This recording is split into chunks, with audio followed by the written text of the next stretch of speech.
There are so many good weapons in Fallout 4, but in this video I will be showing you 12 of the strongest weapons that you don't want to miss. But first, if you enjoyed this video and want to see more Fallout videos just like this one, subscribe to this channel. Now first up on the list we have a very strong heavy weapon. To get it, you will need to progress through the main story of Fallout 4, and then when choosing which faction to side with at the end, you will need to either side with the Institute or the Railroad, and then take out the Brotherhood of Steel. This is probably one of the harder endings in the game because attacking the Brotherhood of Steel will be pretty difficult, but during that attack you will face off against Elder Maxon and his 2 bodyguards. Now these guys will do a lot of damage very quickly, but if you can take them out, you will be able to loot the legendary Final Judgment Gatling laser off of Elder Maxon's body. This is a very strong legendary heavy weapon that will melt enemies much faster than a normal Gatling laser because of the perk on it, which will increase the Final Judgment's rate of fire by 25% and make reloading it 15% faster. It won't have a higher base damage, but that increase to rate of fire will help you take out difficult enemies a lot faster. To get the next weapon on the list, head over to the Diamond City Market and talk to the vendor Arturo. Arturo will be selling the legendary Big Boy Fat Man. Now this weapon will do a lot of damage just like every other Fat Man, but the Big Boy will have a perk on it which will make the weapon fire 2 mini nukes every time you pull the trigger, and that second mini nuke doesn't come from your reserve ammo, so it's technically free, so you will be able to double the damage output of the weapon for free. You can also add the Merv mod to this weapon, which normally makes Fat Man's fire 6 mini nukes. But because of that perk on the Big Boy, the Merv mod will actually make the weapon fire 12 mini nukes, which will wipe out pretty much everything that you encounter in Fallout 4. It is a very expensive weapon, but it's definitely worth it. The next weapon will come from the vendor Caitlin, who will be in the Nuka World Market. Caitlin will be selling the legendary Throat Slicer melee weapon. In my opinion, the Throat Slicer is a better version of the legendary Pikmin's Blade, as it will do more damage and the perk on it will make your target bleed for 25 damage, which is better than the 15 bleed damage that will come from the Pikmin's Blade. But on the other hand, the Pikmin's Blade will do more damage when doing sneak attacks. To get the next weapon on the list, head over to the Cambridge Police Station. When you get here, you will need to assist the Brotherhood of Steel by helping them defeat a large group of ghouls. But after that, you can talk to Paladin Dance and he will ask you for your help on a mission at the nearby ArcJet Systems location. And after this short quest, you will be given the legendary Righteous Authority laser rifle. Now this thing is a beast during the early game, as it will do a lot of damage and the perk on it will make it do even more damage if you're using it in VATS. The perk on the Righteous Authority will make the weapon do double damage on critical hits, and it will fill the critical meter 15% faster. So you can get critical hits in faster and they will do double damage, so you can quickly take out difficult enemies. But even outside of VATS, the Righteous Authority will still melt everything that you encounter during the early game, and you can get the weapon right away at level 1. For the next weapon on the list, you will need to progress through the Minuteman questline, until you reach the Taking Independence quest, where you will reclaim the castle for the Minutemen. After you do this, you will need to leave the castle for 3 days, and then when you return, a new NPC will be at the castle named Ronnie Shaw. She will give you a follow-up side quest called Old Guns, which will be a short side quest that will take you under the castle. And once you complete that side quest, Ronnie Shaw will turn into a vendor at the castle, and she will be selling the last-minute legendary Gauss rifle. This is another extremely powerful weapon due to its high base damage, which can be increased if you charge the shot up to 100%. And the perk on this weapon will increase its limb damage by 50%, so by targeting limbs with this weapon, you can do a massive amount of damage in one shot.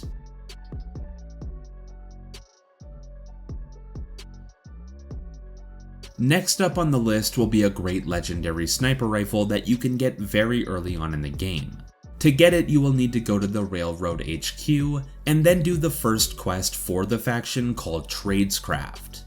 Doing this quest will reward you with the legendary Deliverer pistol, which is a very good weapon, but completing this quest will also make you an official member of the Railroad, which means you can go back to the Railroad HQ and talk to Tinker Tom, who will now be selling new items that only members can purchase, including the legendary Tinker Tom Special Sniper Rifle.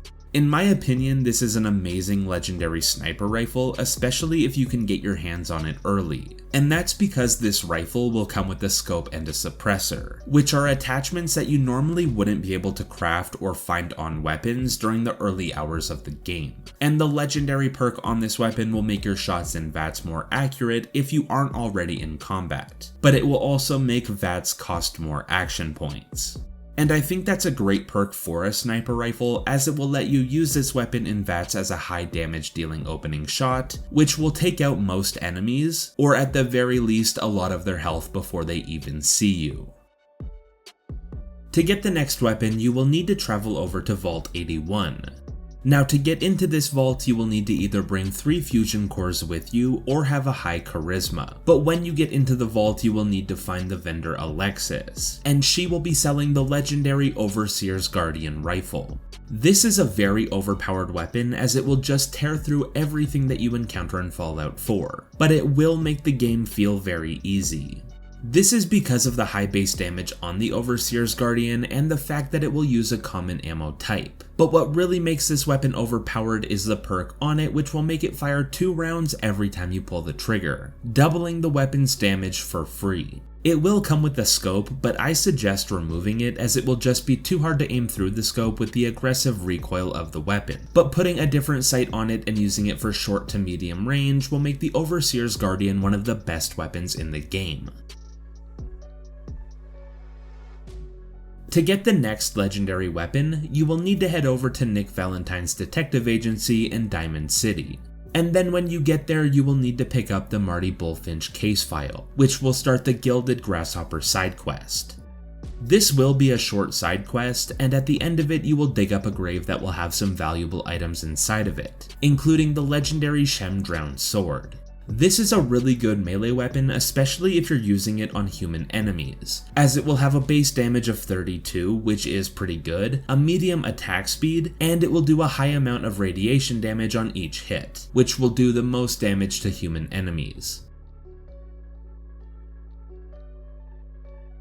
The next weapon on the list will do the same thing, but it will do a lot more damage. To get it, head over to the Nucleus in Far Harbor, then talk to Grand Zealot Richter. He will give you a side quest called the Heretic, which is another straightforward and simple side quest. And at the end of it, you will be given the legendary Adam's Judgment melee weapon. The base damage on the Adam's Judgment will be 40, and the legendary perk on it will make it do 100 radiation damage every time you hit an enemy.